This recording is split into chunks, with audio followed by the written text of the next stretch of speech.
Hello everyone, Outdoors and Botanical here, and on today's episode of Ontario's Native Plants and Wildflowers, we will be featuring wild leeks. So stay tuned.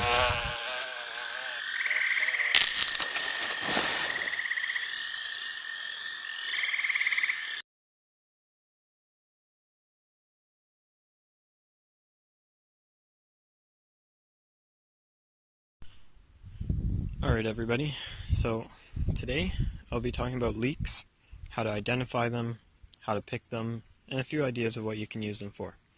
So first off, they usually grow in clusters, often much bigger than this, but they're considered a delicacy and people pick them, and when you overpick the area, they take forever to come back and it gets depleted like this.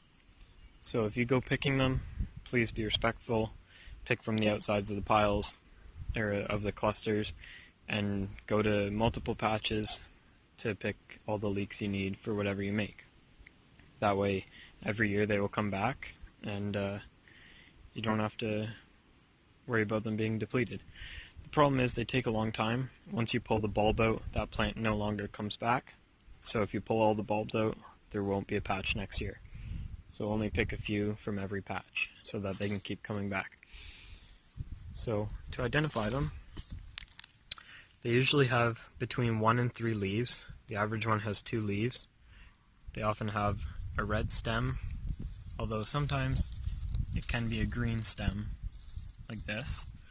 If you break the leaf, it's going to smell like onion. So that's a good way to tell also. And then they have a bulb on the bottom. Let's see if I can get this one out. There we go. They have a bulb on the bottom, just like this. And that will also smell very strong like onion. So I'll use that in a bit for some soup. They're pretty easy to identify, but again, whenever you're going collecting wild edibles, make sure you know what you're doing, or go with a friend that knows what they're looking for, so you don't accidentally confuse it with something else. Do as much research as you can. Knowledge is key when you're collecting wild edibles. You definitely don't want to mistake it for something else.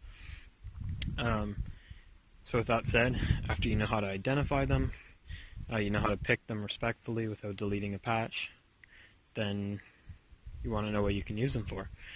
So the ways I know, you can dry the leaves in the oven, and you can make some seasoning almost for whatever you want to use it on. Second way, you can use the bulbs and the leaves to make soup. And the third thing I know is you can use the leaves to make pesto. So in some future videos I'll show you some recipes I've used. And yeah, so thanks so much for watching. If you haven't already, please subscribe. As always, stay outdoors, be botanical, keep your hobbies, and I'll see you in the next video.